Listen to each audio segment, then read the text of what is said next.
Boa noite, galera. Estamos começando aqui mais um Pod Spoiler, nossa quarta edição aqui do nosso programa semanal, sempre trazendo uma galera super interessante aqui, principalmente do ramo do entretenimento, do empresariado, do empreendedorismo, muito ligado à noite, né?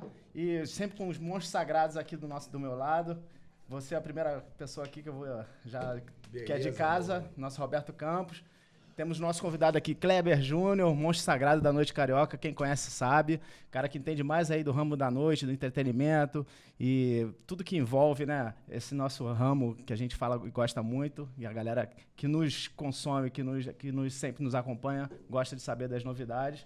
Passar a bola aqui pro meu amigo Roberto Campos para fazer umas perguntas aqui para o nosso convidado, para começar com chave de ouro. Nós estamos aqui com o Kleber Júnior, com esse menino há bastante tempo. E pra gente é um sucesso, Kleber, ver a tua ascensão profissional.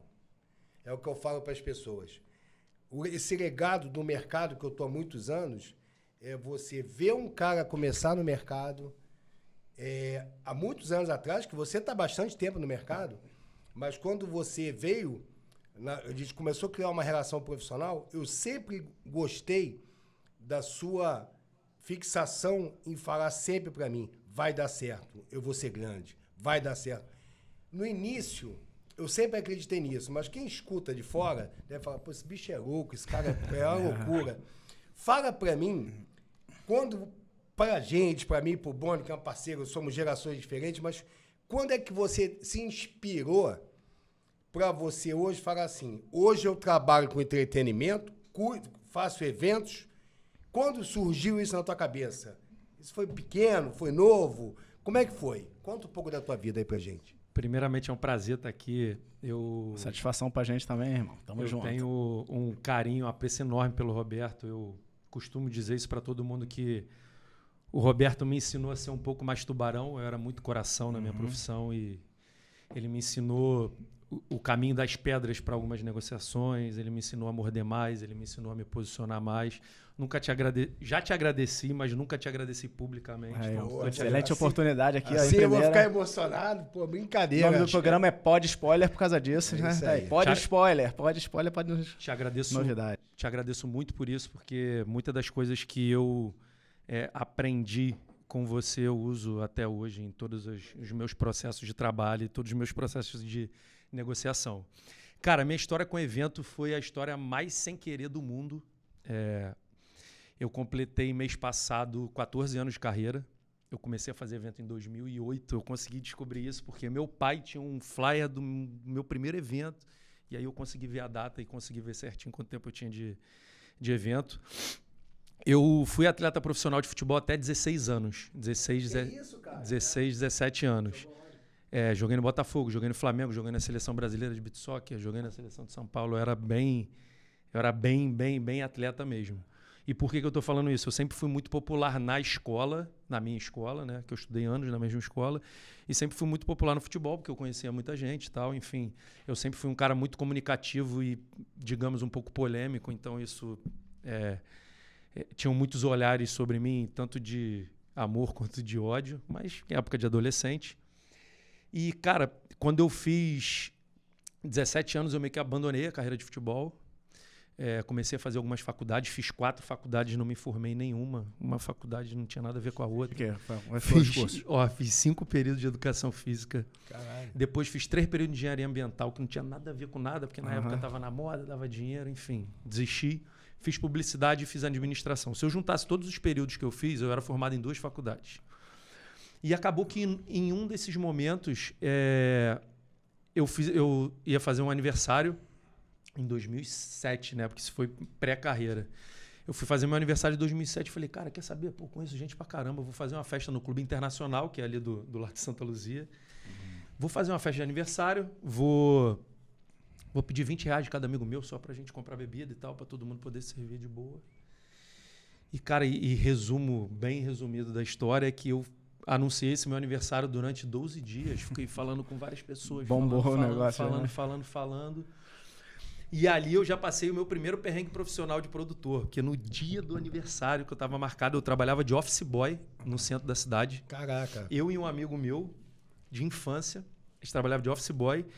e caiu uma chuva, meio-dia. O evento começava às 8 horas da noite. Os imprevistos dos eventos. Caiu uma chuva, meio-dia, cara, que eu sentei na calçada, todo engomadinho com roupa, porque a gente era boy, mas tinha que trabalhar tudo arrumadinho. Sapato fechado, e comecei a chorar. Eu falei, cara, André, é o nome desse meu amigo. Eu falei, caralho, André, puta que pariu, mano. Como é que eu vou pagar as coisas que estão lá? Perrengue que todo produtor passa. Como é que eu vou pagar as coisas que estão lá? Porque eu não era produtor. Perrengue até hoje. Aí ele foi muito abençoado naquele momento ali, porque talvez eu pudesse ter desistido até de fazer o evento de noite, que ainda teria para onde correr. Ele falou, não, irmão, fica tranquilo, vai dar tudo certo, vai ser foda, a chuva vai passar e tal, não sei o que. Enfim, resumo da ópera. 3 horas da tarde, abriu um sol, escancarou um sol bizarro. Fiz o evento.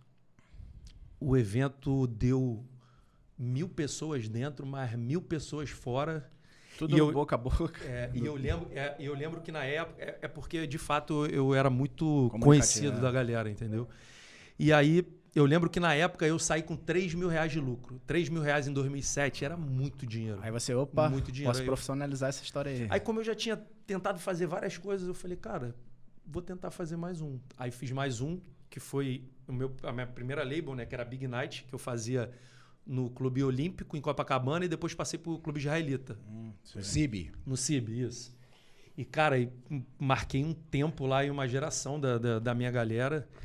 Fiz evento lá durante 3, 4 anos e tô aqui até hoje. Então, assim, comecei totalmente sem querer. Vislumbrei naquilo ali uma oportunidade financeira, a princípio. E, cara, eu fui tomando gosto e tô aqui até hoje. Deixa eu permitir fazer uma pergunta. Como é que foi essa transição então, da coisa amadora para profissional? Quais foram as dificuldades para você? A transição foi bem depois disso, porque eu fiz um post, né, dos meus 14 anos de carreira, e a primeira foto do post é a foto do Rap Festival que saiu na Times Square, nos Estados Unidos. E aí eu coloquei assim, aqui é o que todo mundo vê, né? O sucesso, a fama, os louros, né? Vamos dizer assim. E aí, na sequência das fotos, eu coloquei logos de eventos meus muito antigos, flyer horroroso que eu fazia para divulgar minhas festas e tal. Para quê? Para mostrar que aquela primeira foto ali foi construída durante muitos anos e através de muitos erros. Eu costumo dizer que o meu castelo de sucesso foi construído com um monte de tijolo de fracasso, irmão. Eu fracassei muito antes de conseguir chegar. Era ver a ponta do iceberg que está embaixo. Exatamente. Então, e o que foi um divisor de águas na minha vida, né, que a gente vai provavelmente entrar nesse assunto, foi a Deep Please. Porque até a Deep Please eu fazia eventos de funk, pagode. Funk, pagode, funk, pagode, funk, pagode. E, cara, era muito se vira nos 30, sabe? A gente ligava a luz no poste, não tinha gerador, a gente era caixa, a gente era carregador, a gente fazia tudo. A gente fazia tudo e foi uma grande escola, né? E essa escola eu fazia ali Boqueirão, Santa Luzia e Internacional. Santa Luzia, que hoje em dia é o Terrace. Isso, exatamente. Deixa eu perguntar uma coisa. Existia algum momento desses 14 anos que você pensou em desistir da carreira? Fala alguns episódios assim que você fala assim, roubada, isso não vale. Conta um pouco de fatos pra gente, assim, coisas que passaram na sua vida e você falou assim, e a tua resiliência, a tua vontade fez você permanecer e você ainda tá galgando o sucesso, né? Você vai chegar no grande sucesso, que eu acredito, você é novo. Sim. Ainda. A carreira, eu vejo muito isso nesse mercado e você tá se consolidando. A gente que está mais tempo no entretenimento, é o que a gente fala. Como a gente viu o entretenimento há 30 anos atrás, eu vi que você hoje tem as garras que você tem. Agência, você é produtor, você é um RP, você é um cara conhecido, você faz braço, mas nesse caminho você teve alguns fracassos, como você fala. Qual foi o momento assim mais doloroso que você falou, puta que pariu, eu vou desistir disso aqui, cara, não dá. Tiveram alguns desses momentos, porque o que acontecia?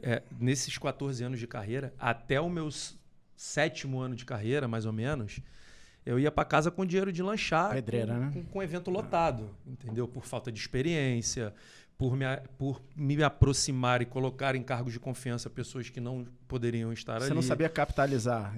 Exatamente. Eu sabia encher festa, mas eu não sabia como rentabilizar o ponto de viver daquilo. Então, esse evento, a Big Night, que durou tipo 4, 5 anos, eu lotava era uma vez por mês, eu lotava todos os eventos durante 4 anos. Como é que você fazia, exatamente? E nunca saía com dinheiro. Então, eu já pensei em desistir várias vezes pós esses eventos. Eu ia para casa e falava, mas vou ficar fazendo isso para quê? Só para, sabe? Ficar enchendo festa e na hora aqui do bolso, vazio. E durante esses 7 anos, eu ainda trabalhava em outras coisas. Trabalhava em loja, fazia várias outras coisas. Então, como eu falei para vocês, que o divisor de água foi a Deep Please, porque a Deep Please me tirou de um aquário, eu costumo dizer isso, e me botou no mar. Te levou para outro patamar, para nadar com os tubarões. Por quê? Quando a gente decidiu criar essa label, a música eletrônica ela é muito soberba, né? Ela tem o ego desse tamanho. Como é que nasceu a Deep? Então, porque você criou essa ideia. Alguém te chamou? Foi o Rafa Tamandaré? Como é que foi essa ideia? Como é que surgiu essa história? Eu tinha uma namorada, né? A gente era casado na época, a gente morava junto, que ela curtia muito a festa de música eletrônica. E ela começou a me levar. E eu, no meio do funk e do pagode, eu já estava muito consolidado. Tudo que eu fazia dava muito certo. Então, eu comecei a vislumbrar, cara, mas se eu ficar aqui, eu vou estar sempre... ou somente nichado em um segmento, ou eu tenho um teto aqui de ganho, eu tenho um teto até onde eu posso chegar. E aí eu decidi, junto com o Léo, a gente frequentava muito essas festas de Deep House, só que não tinham muitas. Era a Rio Me, que tinha de 3 em 3 meses, de 4 em 4 meses. Era Love Sessions, que também tinha de 3 em 3 meses, de 4 em 4 meses. Ou raves, em Santo Aleixo e tudo mais. Não tinha essa quantidade de festas de música eletrônica que tem hoje em dia no Rio de Janeiro. E aí a gente falou, cara, por que a gente não tenta fazer uma festa de música eletrônica, já que tem poucas, existe uma possibilidade de mercado aqui. E o nome Deep Please... Muito bom esse nome. E o nome Deep Please com essa mão... O sentido literal da criação dele era o seguinte: por favor, mais eventos de Deep House. Era isso. Exato.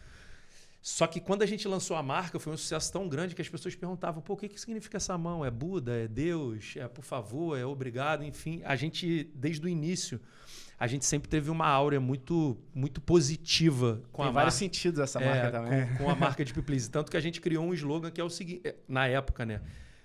O símbolo da Deep Please é o que ele representa para você. Se você olha e vê paz, é paz. Se você olha e vê Deus, é Deus. Se você olha e vê por favor... Tem a conexão sexual também. Exatamente. Tem tudo. O Bode já falando. Essa é nova. Essa é nova. Tem vários sentidos. Então foi esse o processo. E aí o que aconteceu? Como eu estava falando, o meio da música eletrônica é um meio onde as pessoas têm um ego muito grande. Então, quando a gente saiu daquele nicho ali de funk e pagode para entrar no oceano dos tubarões da música eletrônica, a gente foi visto com muita desconfiança, que não ia dar certo, que não ia durar 2 eventos e blá, enfim. Acabou que 8 anos depois a gente está aqui totalmente consolidado. Somos um dos 3 maiores festivais do Rio de Janeiro. Hoje, acredito que só Track Boa, Love Sessions e Deep Please que comandam isso, né? Só Track Boa. Aliás, aquela última edição lá no Parque Olímpico, né? Parque Olímpico foi no Rio Centro. Rio Centro. Foi quantas mil pessoas ali? Ali foram 12 mil pessoas. 2 meses depois, a gente fez o bloco da Deep no Parque Olímpico, que foi para 10 mil pessoas. Pô, sucesso absoluto. Então, assim, esse divisor de águas de eu não ter desistido foi quando eu entendi que existia um mundo muito profissional dentro do mercado de eventos, porque isso fica muito escondido. Como a gente não tem uma regulamentação, qualquer um se intitula produtor de eventos. Não, qualquer um. Entendeu? Então, assim, até você entender de fato o que é ser produtor de evento, que é uma responsabilidade do caralho, você entender que num espaço de tempo curto existem tantas mil pessoas que estão sobre a sua responsabilidade. Qualquer coisa que aconteça com elas ali dentro é sua responsabilidade. Porque, assim, durante muito tempo, o produtor de eventos se tornou a segunda profissão de todo mundo. Botou o radinho na orelha, se juntou com os amigos, fez festa. E não é difícil, tá? Eu costumo falar isso, o Liporace foi muito assertivo numa coisa que a gente conversou com ele, que é o seguinte, não é difícil ganhar dinheiro com evento. O difícil é viver de evento. É isso aí. É a constância, Ganhar dinheiro você ganha, mas você perde. Eu acho que você está falando, eu queria até te perguntar, para a gente não perder nosso time aqui nesse podcast, que é tanta história tua. Você entrou com a Deep, foi um divisor de águas. Vocês são as 3 marcas eletrônicas no Rio. Tem o Sotrack Boa, agora você acha vocês.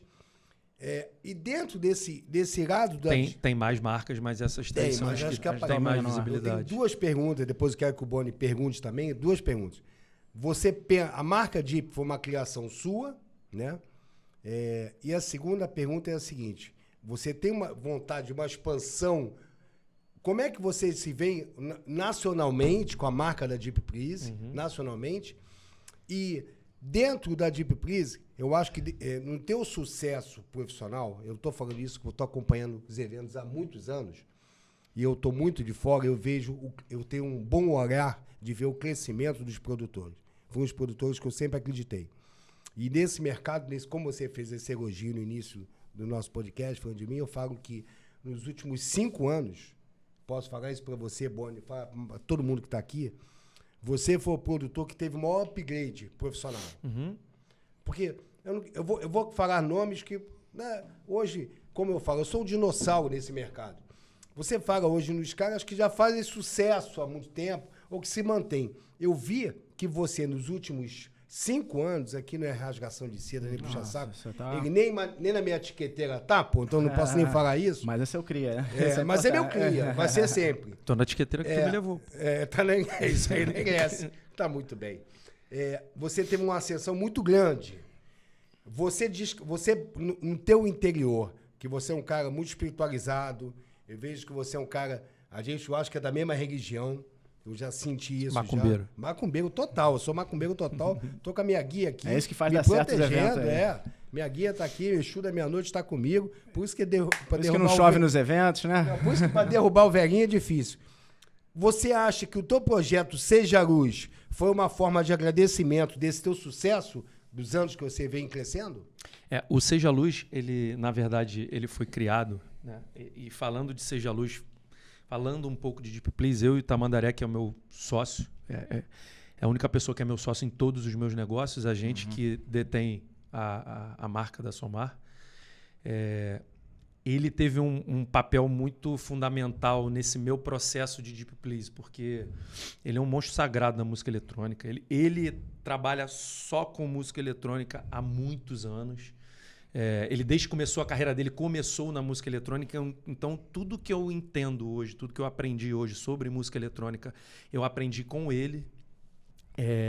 E o engraçado é que a gente tinha uma porrada de sócios, a gente tinha um quadro societário gigantesco, e acabou que os dois, que eram os caras mais turrões, assim, que se conectaram.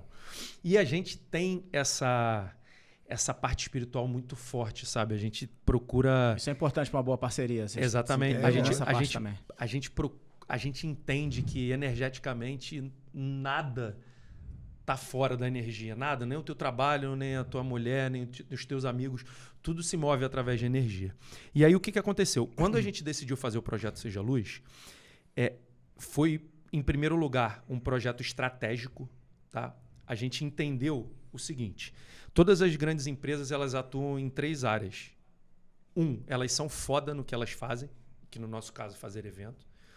2, elas estão no dia a dia das pessoas. Um exemplo, clássico disso é a bicicleta do Itaú.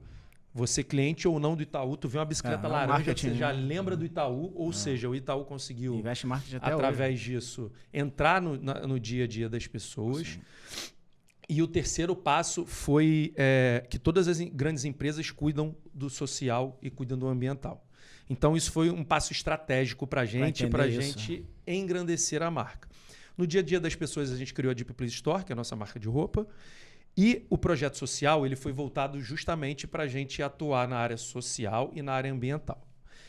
Em 2 anos, 3 anos, né, porque a gente teve a pandemia, em 3 anos do projeto, a gente já fez mais de 14 ações. Idosos, crianças, pessoas com necessidades especiais, cachorro. Isso idoso, que é legal, né? Você dá uma entrega, né, uma coisa de volta para as pessoas que prestigiam os eventos. E a nossa ideia é entregar um pouco de volta para a sociedade aquilo que os eventos têm dado para a gente. Entendeu? Por falar em eventos... desculpa. E por conta e só para completar, a música eletrônica é tida como um segmento musical de drogado, de maluco. Sim. E, cara, isso é a maior ignorância que existe pelo seguinte, se você for num evento de música eletrônica, tu nunca vai ver uma porradaria. Difícil. 2, as pessoas estão sempre com a energia muito lá no alto. Logicamente, existe entorpecente, como existe em qualquer outro tipo de evento. E a gente quis mostrar também que na música eletrônica tem pessoas que se preocupam com o lado social e com o lado ambiental. Então foi essa a nossa estratégia. Sustentabilidade. Sustentabilidade e mais. A gente se preocupa muito com isso. A Somar é muito engajada nisso. A gente tem uma parceria com a Afro Reggae, isso é bem legal da gente falar, que são 2 projetos que o Afro Reggae já tinha e outro a gente criou. O que o Afro Reggae já tinha se chama o Projeto Segunda Chance. O William Reis, que é o diretor executivo do Afro Reggae, que substituiu o Júnior, ele estudou comigo na faculdade, então a gente sempre foi muito colado. E a gente meio que puxou ele para ser o nosso mentor de causas sociais, de causas racistas. E aí o que a gente fez? Existe um projeto dentro do Afro Reggae que se chama Projeto Segunda Chance. Esse projeto ele trabalha da seguinte maneira. Ele dá oportunidade de empregos para ex-detentos que acabaram de sair do sistema prisional. Maneiro. E aí, como a gente faz isso dentro dos nossos eventos? A gente chega para a equipe de limpeza, preciso de 3 vagas. A gente chega para a equipe de carregador, preciso de 3 vagas. Eu chego para a equipe de estoquista, eu preciso de 3 vagas. Ou seja, por evento, dependendo do tamanho do evento, a gente consegue 10, 15 vagas para esse projeto. A gente entra em contato com a Afro Reggae.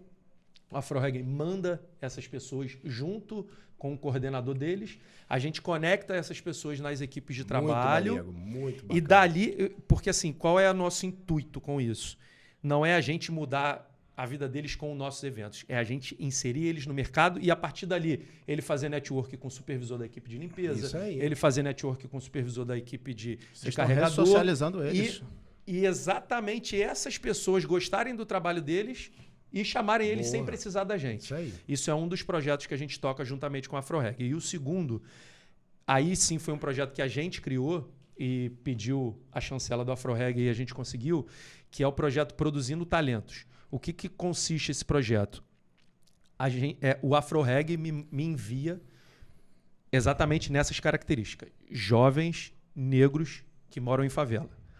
Para que eu mesmo, pessoalmente, e os meus produtores, pessoalmente, a gente ensina a profissão de produtor para eles.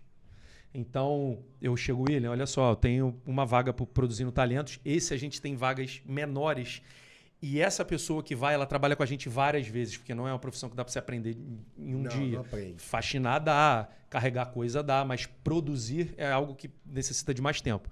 Então, a gente está trabalhando em cima desse projeto também.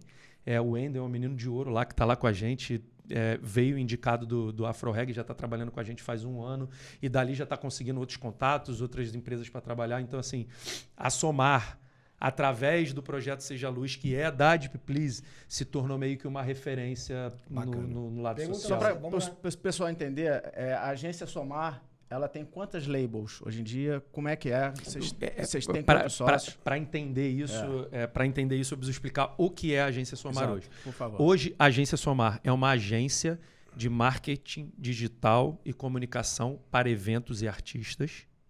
E ela é uma produtora de eventos. Atua em 2 áreas. São as nossas 2 pontas. O que acontece? A produtora, ela sempre existiu, não com o nome Somar. A produtora ela sempre existiu, eu assinava com o meu nome, meu sócio Tamandaré assinava com o nome dele. A agência Somar, que é a agência de marketing, ela surgiu através de uma necessidade que a gente teve de assumir uma campanha de uma Deep Please. Eu sempre fui o sócio responsável por tocar a campanha com uma agência que eu contratava. Acabou que em um evento nosso, essa agência resolveu fazer um evento no mesmo dia e eu tive um atrito com eles. Falei, cara, vocês cuidam da minha estratégia, vocês cuidam das minhas artes, vocês cuidam dos meus textos. Como eu vou deixar na mão de vocês tendo evento no mesmo dia? E eu entendia que existia uma interseção ali com aquele público. E aí o Tamanda falou assim, pô, Kleber, tu já manda bem pra caramba nisso. Cara, toca essa parada aí, vamos ver o que vai dar. Aí acabou que essa edição, até então, era a maior Deep Please da história. Essa foi na Cidade das Artes, de 2018. E aí acabou que eu assumi a campanha e a parada explodiu e tal, não sei o que, beleza. Aí logo depois desse episódio, surgiu o Rap Festival. A gente já trabalhava com rap desde 2016, eu e Fabrício. Fabrício muito antes de mim, né? O Stoffel, que é o festival criador. desse tamanho. A gente pensou toda uma estratégia que eu vou explicar para vocês por que o Rap Festival é o que ele é hoje. E aí ele falou, Kleber, mas a parada que a gente tá fazendo meio que se vira nos 30 aqui, a gente não tá com muita grana. Pô, tu acabou de fazer a campanha da Deep, faz a campanha do rap. Eu falei, pô, que isso? Pô, não tenho capacidade, não tenho equipe para isso, não sei se eu tenho capacidade para isso. Aí o Tamanda de novo no meu ouvidinho e falou, irmão, vai embora, tal. Aí o que aconteceu? Aí o Rap Festival, a primeira edição foi uma explosão surreal, que ninguém esperava, nem o nosso quadro societário. E aí eu falei, irmão, quer saber? Não vou mais pagar ninguém para fazer isso não, vou abrir minha própria agência. E aí a gente pegou o nome Somar e aproveitou para assinar tudo, a produção e a comunicação.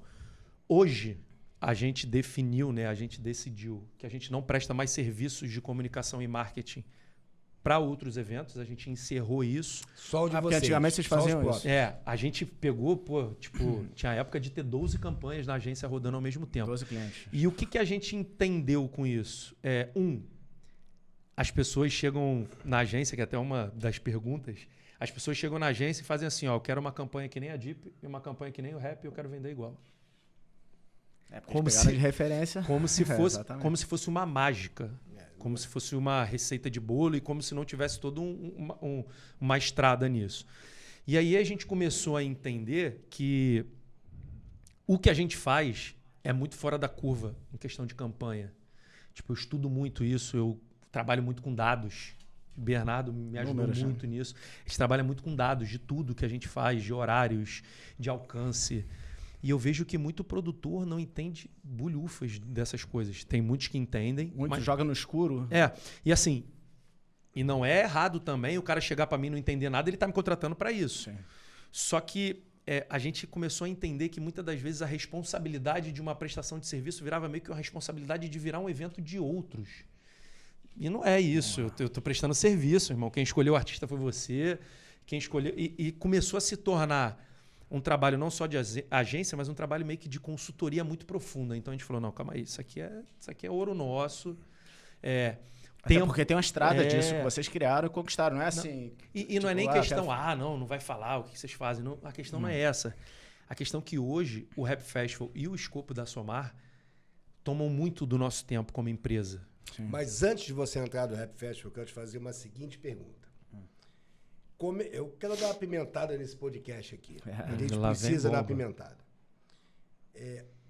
Duas perguntas. Como é que você vê o mercado hoje, com os produtores que estão no mercado hoje?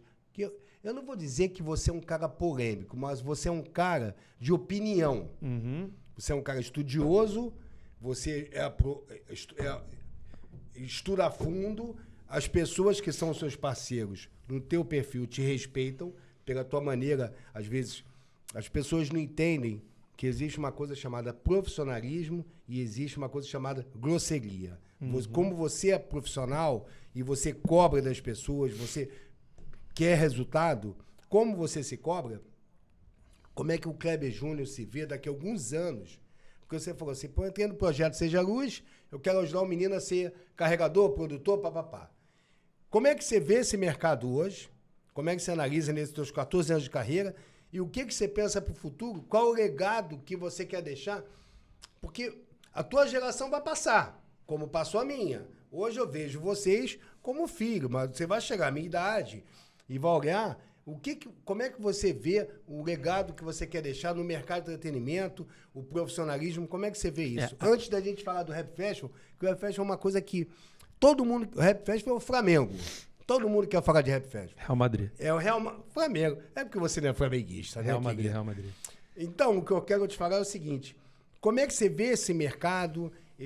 Hoje está tendo uma junção, por exemplo, o Viras, vou falar, hoje tem a junção de vários produtores. Aliás, um projeto de sucesso ali, de parabéns a galera, os produtores ali. Mas é a primeira vez que eu vejo isso, tá, Boni? Em 30 anos. Porque antigamente era uma guerra, cada um... Eu acho que é ótima essa organização. Cara, a gente estava até no escritório hoje, dando uma olhada. Cara, eles fizeram uma estrutura monstruosa.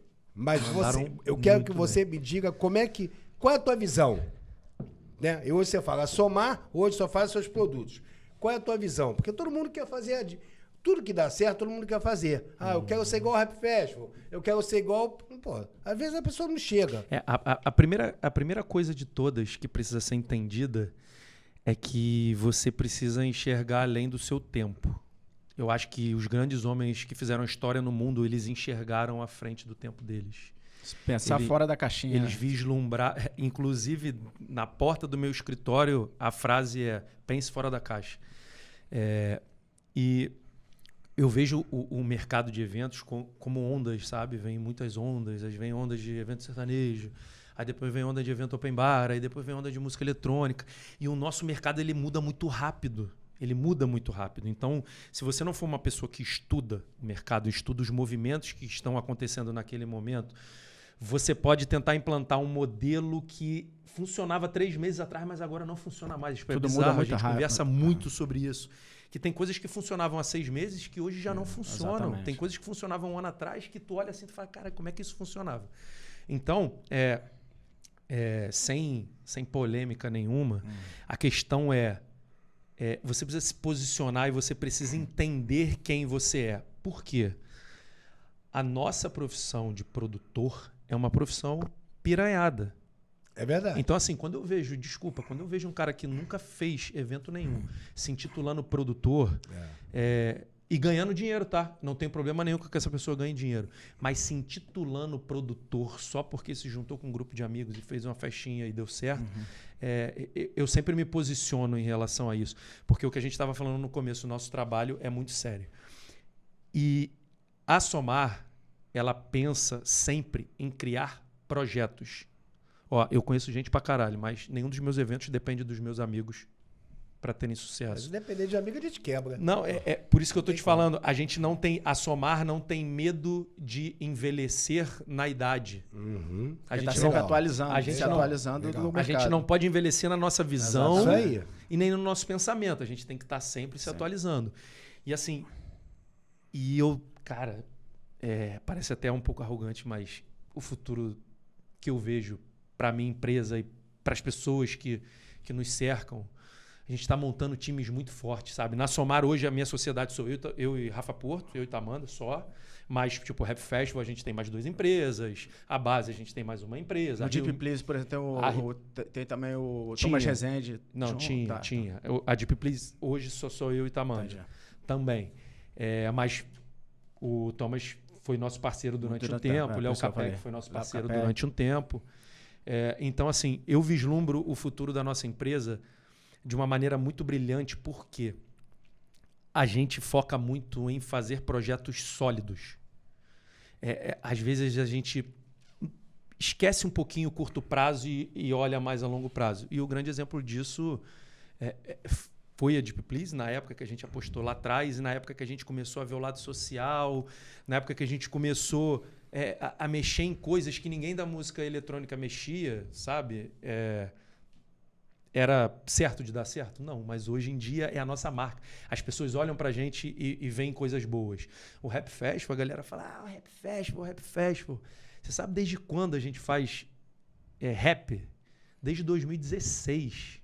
O Fabrício Stoffel, então, ele faz desde 2000, sei lá. Desde Isso é um fenômeno no rap. Entende muito do rap. Vamos falar de coisa boa agora pro futuro que vai acontecer, né? Tô sabendo que vai ter um evento aí pela frente que vai ser o Arte Bate no Morro da Urca. Fala um pouquinho desse projeto aí que tá dando o que falar. Na real, o Arte Bate a gente já tá querendo trazer tipo, há séculos pro Rio de Janeiro. O Tamanda, né, que é o meu sócio, ele que fecha toda a parte artística de música eletrônica. Ele é muito bem relacionado e entende muito sobre essas negociações. A gente estava tentando trazer o Arte Bate há bastante tempo e estava tentando trazer o Arte Bate com uma data que casasse no Morro da Urca. Porque eles têm aquela live clássica da Circle que foi no Morro da Urca. E aí acabou que a gente conseguiu a data do dia 10. O André Barros ele tinha o projeto dele lá, todo fechado. E ele tinha essa data dentro do projeto dele disponível. Sim, ele pegou o Morro da Urca e exatamente. E aí a gente fez uma junção Rio-Mi, André Barros. Lançamos uma parceria de sucesso. Lançamos o evento em 6 minutos. A gente esgotou a pré-venda. Aí depois abrimos 3 dias depois e esgotou de novo. E agora tá esgotado de novo, que a gente foi abrindo em lote. Então vamos lá, que dia que vai ser? Dia 10 de dezembro. 10 de dezembro aí, galera. 10 de dezembro, Morro na da agenda Urca. aí, imperdível, Morro da Urca, Arte Bate. Evento Open Bar. Open Gente, Bar, o clássico. O Boni que garantiu o ingresso dele. Ó. Tá garantido, Boni. Você tá convidado. Garanto o seu aí, depois já botar o linkzinho aí pra galera fazer a Só compra. mulherada, o homem já acabou. Deixa eu perguntar uma coisa pra você dentro desse mercado. Agora, tudo que a gente... Nosso tempo aí do podcast, temos bastante tempo ainda pra poder Quando falar. o assunto é bom, o podcast rende, Eu mano. quero saber o seguinte. Fala um pouco do que eu batendo na mesa aqui, do Rap Festival. Fabrício Stoffel, você, Vou te Tamandaré. contar, vou te contar a história do Rap Fest. Conta aí pra A gente. história do Rap Fest é a história mais maluca da minha vida profissional. Porque, como eu falei, né? Eu e Fabrício, a gente já vinha fazendo há muito tempo. A gente fez Oriente Acústico na Cidade das Artes. A gente fez Rap Baile. A gente fez Dali Vitrine, que é um evento muito clássico das quintas-feiras, que foi o único evento da boate da Vitrine que saiu da Vitrine, foi na Cidade das Artes. Botamos 5.000 pessoas. Então, a gente já estava entendendo que o rap estava chegando no seu momento. Porra, só que a gente tomou muita porrada de lá para cá, né, com esses eventos. O rap, ele foi totalmente pensado para ser um evento sustentável sem patrocinadores. E eu vou explicar o porquê disso. Sim. Primeiro eu vou explicar como rolou essa junção do quadro societário. Eu já estava fazendo um evento com o Fabrício há bastante tempo. O Fabrício, cara, é um moleque muito inteligente. Ele é um cara muito à frente do tempo dele. Ele sempre foi uma pessoa um pouco difícil. Ele mesmo fala isso. Hoje em dia, porra, nem se compara. Tá um cara, tipo, muito maduro profissionalmente. Amadureceu aí, né? Todo mundo amadurece, né? Muito Isso é maduro normal. profissionalmente. E naquela época, falei, cara, irmão, o Fabrício é maluco, eu sou maluco também. A gente vai se entender. Tem que ter a maluquice certa. Pra mexer com o evento, você tem que ter a exatamente. dose de loucura certa pra você arriscar, pra fazer as coisas acontecerem, entendeu? E foi exatamente isso que aconteceu. O Fabrício eu não esqueço isso até hoje. O Fabrício me ligou numa tarde. Falou assim, Kleber, chegou a hora da gente lançar o nosso festival de rap, que a gente tá querendo fazer há mó tempão. Todo o festival foi pensado, o modelo de ter todos os artistas do rap, tudo mais, foi tudo pensado pelo Fabrício. E a Somar entrou para comunicar e para pensar estratégias para tornar aquele negócio viável junto com a Mood FM, que é o Liporácio e o Rominho. Sim. Então, o que aconteceu? O Fabrício falou, Kleber, tô com uma artista muito quente, internacional, que era a MDDB na época. Eu me lembro dessa história. Consegui... No apartamento dele, na Barra, vocês conversando isso, eu tava presente. Consegui uma data dela aqui e tal, não sei o que, pra gente fazer o nosso festival, vamos botar ela e mais 30 artistas de rap. Eu falei, é mesmo? Quando isso? Ele, dia tal. Esse dia tal que ele falou, eram 28 dias depois. Eu falei, pô, Fabrício... Caraca, vocês levantaram evento em 28 dias. Eu falei assim, pô, Fabrício, tu tá ficando maluco, né? Como é que a gente vai fazer o bagulho em 28 dias, cara? Ele falou, irmão, é a hora, é a chance, é o momento, vambora, confia em mim e tal, não sei o quê. Porque, assim, o Fabrício, ele tem essa cabeça genial, mas ele precisa de execução por trás. A gente precisa ter pessoas executando as ideias geniais dele. Sim.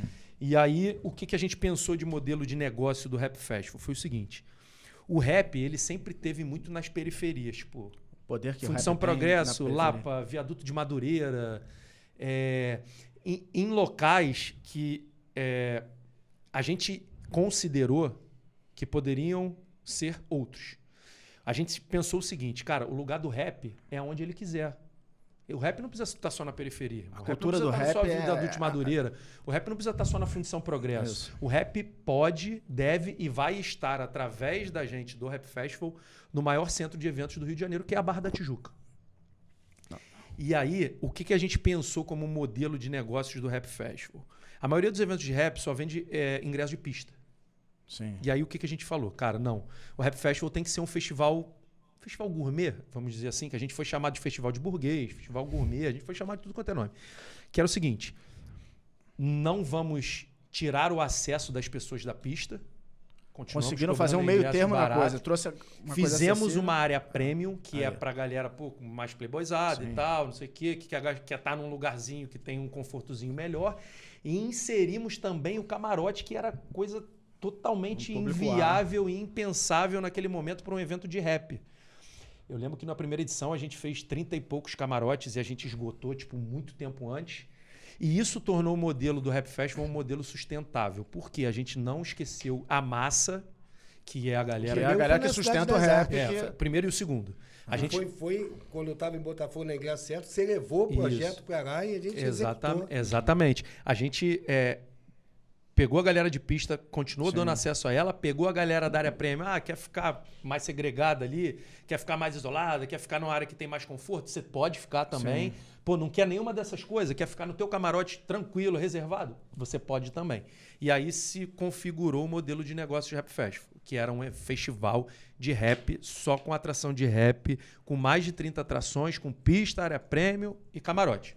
Essa foi a nossa sacada e eu acho que foi isso que tornou o Rap Festival viável. E aí, já tem quantas edições do Rap Festival? 3. 2019, 2020, essa agora de 2022 e a gente está indo para a quarta. E aí o que aconteceu? A gente lançou a campanha do Rap Festival e quando a gente lançou o Rap Festival, a gente pensava que a gente ia chegar ali nos 5, 6... Conta pra gente como é que foi de público essas 3 edições. Então, uns 5, 6, 7 mil vendidos. E, cara, quando a gente anunciou o evento, a gente vendeu 5 mil ingressos em 3 dias. A gente falou, caralho, em 3 dias a gente vendeu exatamente o que a gente achou que ia vender no total. A galera gosta de consumir o rap. Aí, o que aconteceu? A gente continuou vendendo. Lançamos, eu lembro até hoje que, além da MDB, um artista que fez muito barulho na época foi o Baco. Quando a gente lançou o Baco, as vendas voaram novamente. E aí acabou, cara, que no final das contas... A gente botou 15 mil pessoas na primeira edição. Uma edição que a gente fez em 28 dias e esperava botar 5 mil pessoas. Aconteceu até uma coisa muito inusitada, que foi uma primeira vez que aconteceu isso na minha carreira. Eu desliguei todas as peças que estavam performando de venda, porque eu anunciei uma virada de lote quinta e eu não queria mais vender ingresso naquele valor para poder vender mais caro. Você lembra disso? Lembro disso, perfeitamente. A gente desligou tudo, a gente meio que parou de falar de virada de lote para ver se a gente... Porque a gente tinha um acordo com a Cidade das Artes de limite de pessoas. Isso, me lembro. Que a gente achou que ia ser ótimo, que estava sobrando e no final não estava. Então foi uma situação bem inusitada. A primeira vez eu fiz campanha para não vender. Situação inusitada. Para poder vender um pouco mais depois. E aí aconteceu o Rap Festival. Foi um sucesso do caralho. R$0 de lucro. Aí fomos para a segunda edição de 2020. 2020 a gente trouxe um artista internacional caríssimo, que furada, que a gente achou que ele ia... Quem foi o artista? Jeremiah. Das antigas e tal. Aí, meu irmão, o dólar ficou muito alto na época e ele começou a fazer uma porrada de exigência maluca, enfim. São os percalços da vida de produtor de evento. Fizemos a segunda edição, pulamos de 15 para 18 mil pessoas. 200 mil de prejuízo. Caraca. E aí, cara, aquele prejuízo foi bem doído. Bem doído mesmo, porque a gente estava num momento que a gente estava na transição de ir para o alto, sabe? Então foi um baque bem grande. E aí entrou pandemia. Aí fudeu tudo, porque tu tá com caixa, com um head menos de 200. Aí entra uma pandemia com o teu evento quente e aí a gente ficou meio que... Bom assunto agora. Como é que foi a pandemia para vocês nesse período que foi, né, realmente prejudicou muito o setor de entretenimento e Cara, a pandemia, eu costumo dizer que foi o momento mais difícil da minha vida. De maior ensinamento também. O mais difícil da minha vida, porque pela primeira vez eu me vi de mãos atadas. A gente não fez evento clandestino, em momento algum. A gente não fez. Pararam mesmo. A gente parou mesmo. A gente já tinha chegado num tamanho que não dava pra gente se envolver em coisa que... Sim.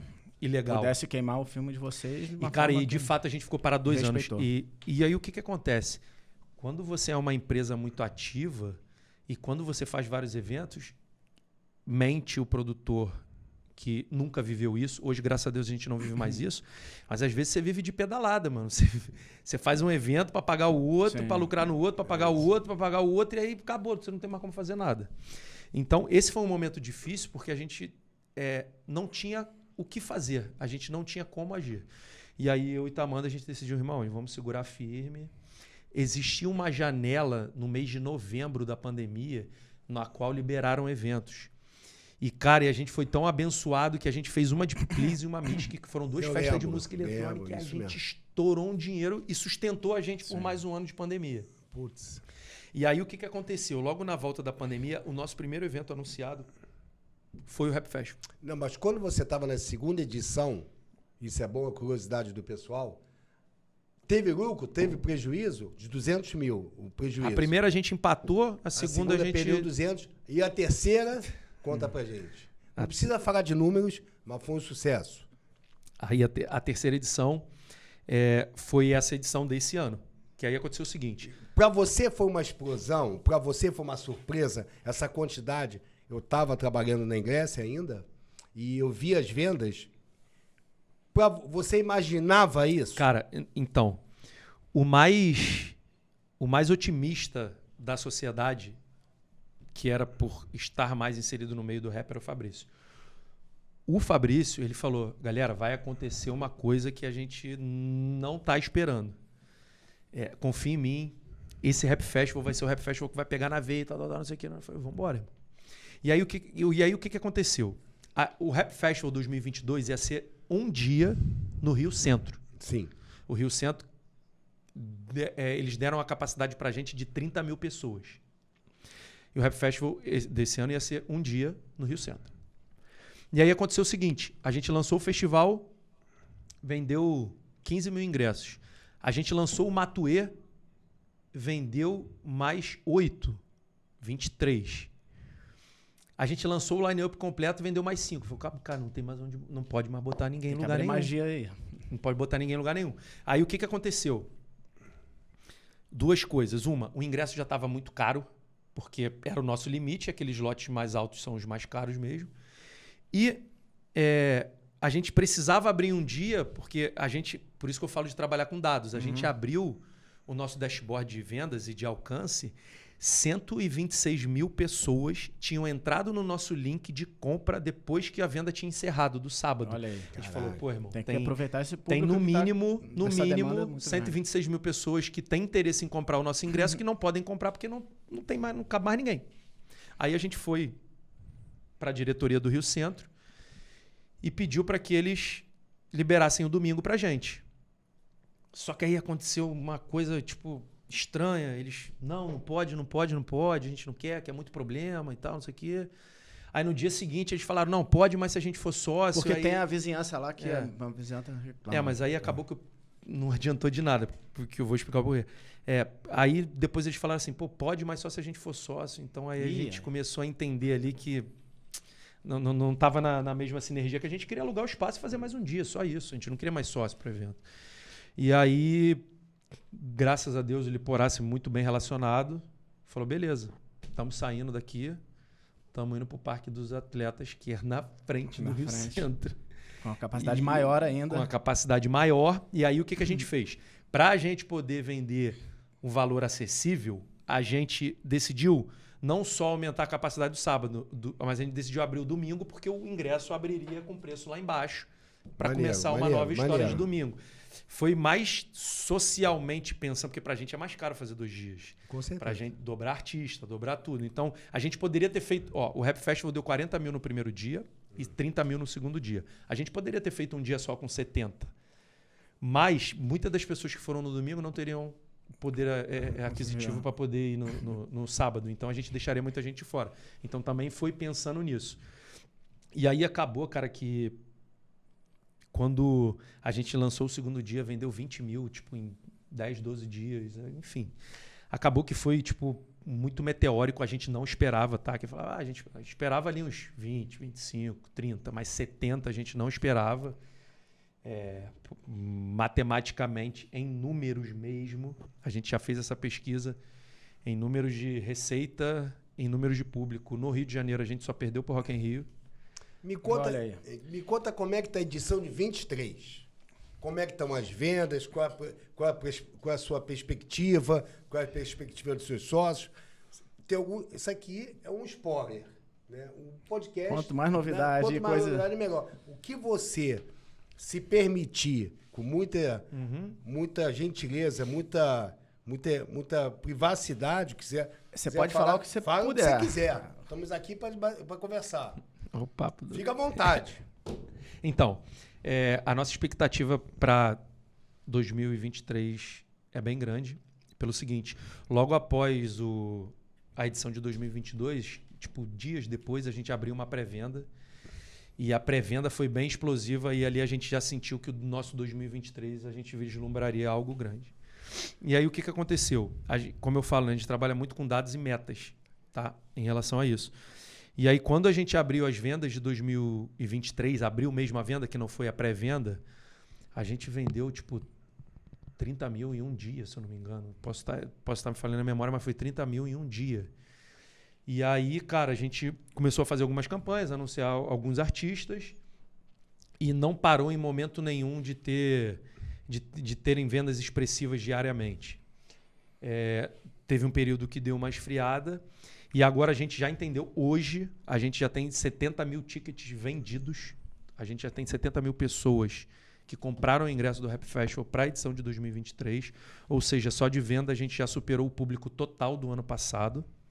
A nossa meta é vender entre 90 e 100 mil tickets e ter mais uns 10, 20 mil VIPs e juntando os 2 dias, 120 mil pessoas. Como você vê as tiqueteiras hoje em dia? É uma força que chegou para somar? Hoje em dia é fundamental? Como é que você vê esse momento que hoje em dia é uma realidade, né? Das tiqueteiras com os eventos? Cara, as tiqueteiras têm um papel fundamental no sucesso de qualquer evento. Primeiro porque a partir do momento que a tiqueteira não tem uma plataforma fluida para o cliente, a partir do momento que a tiqueteira tem gargalos, tem demoras, venda é muito emoção. Às vezes você entrou ali para comprar ingresso na hora, se tu não conseguiu comprar o ingresso, talvez você não compre mais.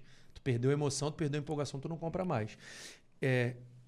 E uma coisa que aí, puxando, né, para o lado da tiqueteira que eu trabalho, que é o seguinte: existe uma área de performance que toda etiqueteira tem que ter e as etiqueteiras não entendem isso. O grande sucesso da Ingrescerto, da Ingresse, para meio que me prender, né, a eles, não é só o dinheiro de patrocínio que eles me dão, não só os rebates, as bonificações. A Advance de hoje em dia não mais, porque a gente tem contrato de patrocínio, então a gente não precisa e não pega a Advance. É a parte de performance. Porque o Bernardo, que é responsável pela performance da Ingresse e da Ingrescerto, ele é muito assertivo na análise de dados.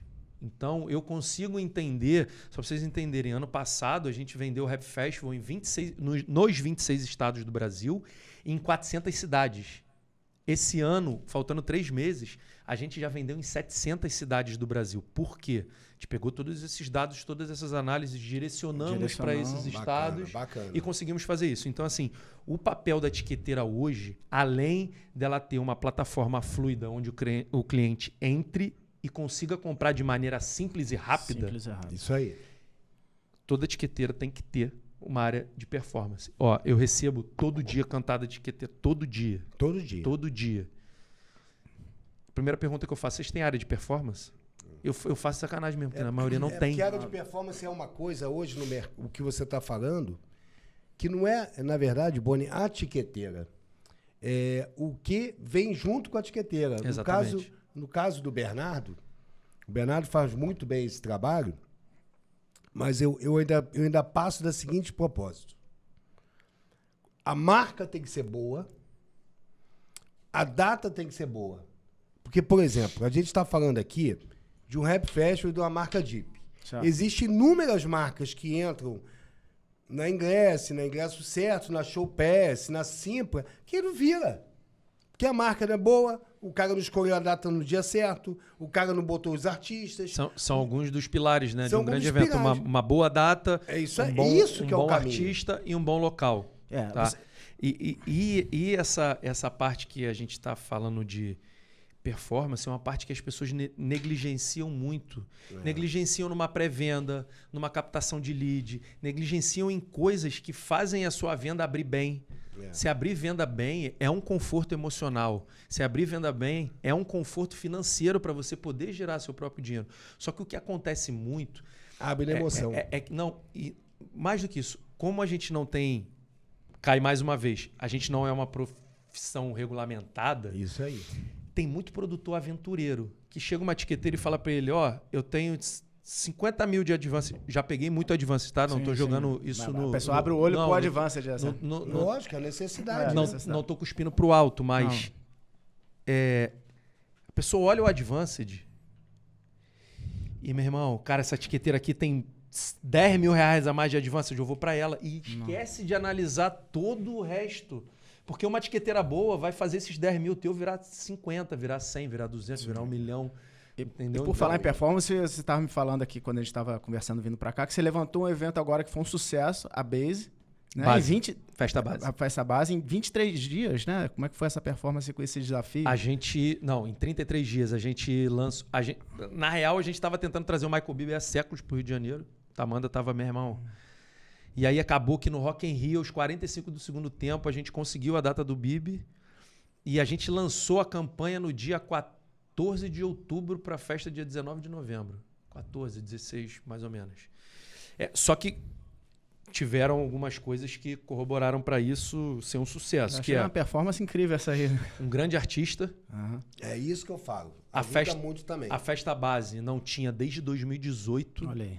Porque o Yuzo é muito ligado à música e à qualidade da música que a gente está oferecendo para o Se você ficar muito tempo sem fazer a festa, ela vai sumindo aos poucos. Sim, e ele queria voltar em grande estilo. Então ele falou, irmão, só vou voltar com um artista à altura da minha marca. É isso. E foi o que a gente conseguiu.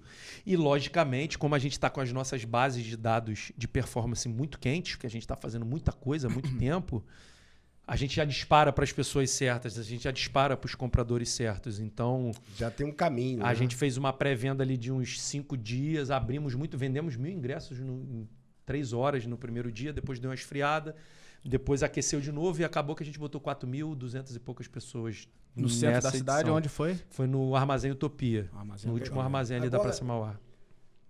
Só pra... Já vamos começar a fazer daqui a pouco as considerações finais, que nosso produtor aí tá falando que faltam 5 minutinhos, Marcelinho. Oi?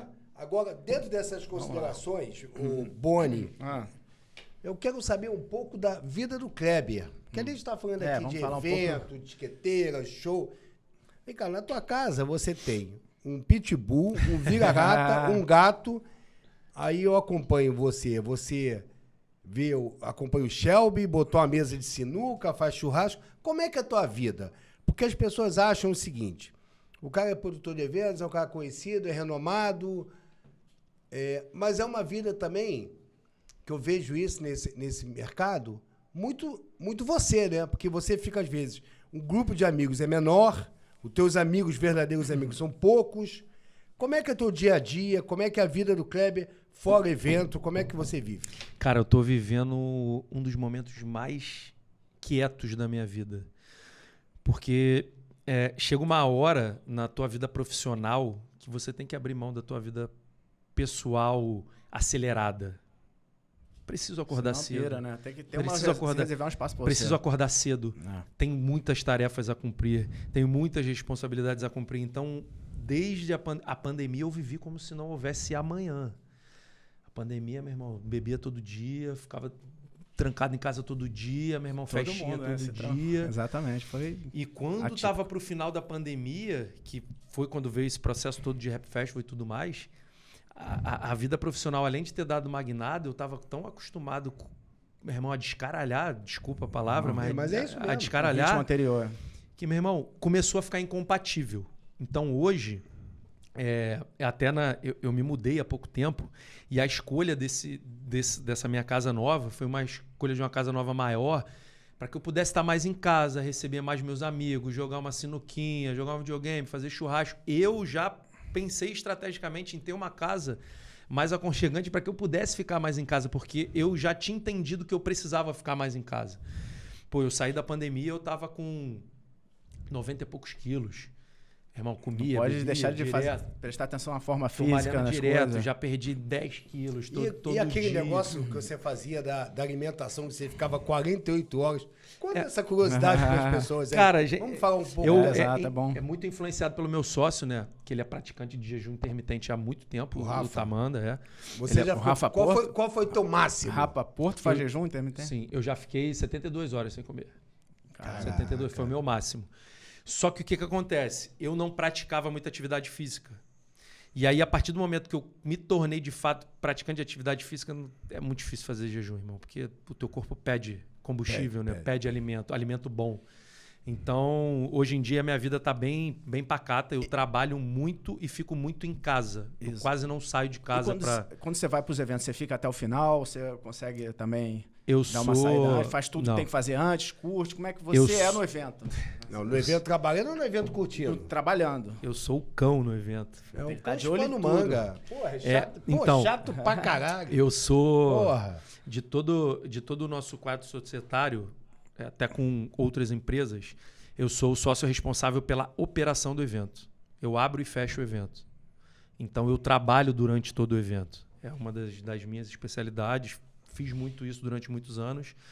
Então, independente do evento que seja, eu trabalho no dia do evento. Então, não negócio de ir pra camarote, ficar curtindo, ficar bebendo, é comigo. Não, logicamente que tem vezes, pô, dou uma relaxada, o evento tá mais tranquilo, dou uma bebida e tal, mas eu sou responsável por toda a operação sempre de olho em tudo. E por todo o comando de todas as equipes. Então, dia de trabalho, para mim, é realmente dia de trabalho. Maravilha. Cara, deu uma aula pra gente aqui hoje, o nosso convidado Kleber, aqui, o Kleber. Obrigado pela tua presença. Eu acho que...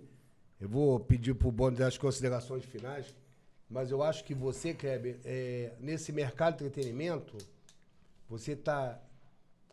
Na verdade, você está se destacando pelo teu profissionalismo, pelo seu estudo, que é isso que eu falo para as pessoas. Todo mundo fala, o teu sucesso, o sucesso da tua empresa, não está sendo à toa. Você vê que você mudou a tua consciência. A vida é isso. Então, eu te desejo toda a sorte do mundo. Muito sabe que, pelas porra, palavras. eu não sou teu pai, mas sou um cara assim que eu tenho um carinho por você. Que ninguém... Porque quando... Eu posso falar isso aqui para finalizar para Sem bater na mesa, senão o nosso produtor aqui vai dar esporro de novo. Só para falar. Eu fui o cara que acreditei nele quando ele veio para Ingresso Certo. Ele já era um cara, porque quando ele veio, ele falou as palavras para mim e falou o seguinte: eu vou dar certo. Eu vou ser o cara. Eu acreditei. Então, meus parabéns. Muito Você ainda obrigado tem muito por caminho isso. ainda, meu irmão. E, cara, assim, o recado final que eu quero passar aqui é o seguinte: sonhos e empresas sólidas demoram tempo para serem construídas. Eu vejo hoje uma geração que o negócio não deu certo duas vezes, desiste. para e desiste. Então, toda vez que eu tenho algum recado para passar, é um recado assim: seja especializado no que você faz, leve a sério o que você faz, estude o que você faz e persista, cara. Você tem que ser acima da média. Sim. E você tem que persistir, porque nada acontece do dia para a noite. Então as pessoas sempre perguntam: qual o maior segredo do teu sucesso? O maior segredo do meu sucesso foi sempre tentar ser acima da média das outras pessoas. Posso falar uma palavra que é importante? Resiliência. Seria uma palavra que resume. Persistência e resiliência estão ali de mãos dadas, né? Andam de lado a lado. Então, quando eu falei aquilo para você, é porque eu já entendi aonde eu queria chegar e o que eu abriria a mão para chegar até lá. Boa. Então foi exatamente Bom, isso. galera, tivemos aqui uma aula com o nosso Kleber, pô, sabe tudo e mais um pouco de evento como ninguém. Esse cara aqui é super especial pra gente. Foi uma honra ter aqui, bater esse papo com você. Muito obrigado. Instagram pra galera poder te acompanhar se você tiver. Eu sou muito low profile. Low profile. Meu Instagram... Mas é mais fácil vocês verem o Instagram do cachorro lá, entendeu? Vendo o cachorro do gato, da sinuca. Então é isso aí, galera. Nos acompanhe sempre aqui, ó, no YouTube. Tem o nosso programa certinho, tudo editado, tudo bem. E na live também da gente. A galera que ficou até o final aí, muito obrigado. Tivemos uma boa aula aqui, um bom papo. Maravilha. Como Aguarde sempre, próximos convidados, hein? Próximos convidados. Esse aqui é um aí. monstro sagrado que está sempre comigo aqui, ó. Roberto Campos. Marcelinho, obrigado. Aqui também o nosso John da operação aqui. Galera, estamos aqui no estúdio. Estamos aqui no estúdio da Spoiler, né? Da Spoiler Filmes, com o nosso Spoiler Studio, com o Marcelo Krieger. Tem que fazer a propaganda, né, gente? A palavra é essa. Pô, os maiores estúdios tem no Rio de Janeiro. Aproveita, procura ele, Com tá? o nosso Pod Spoiler aqui. Fechado. Obrigado e até a próxima. Um abraço, boa noite, galera. Valeu. Tamo junto.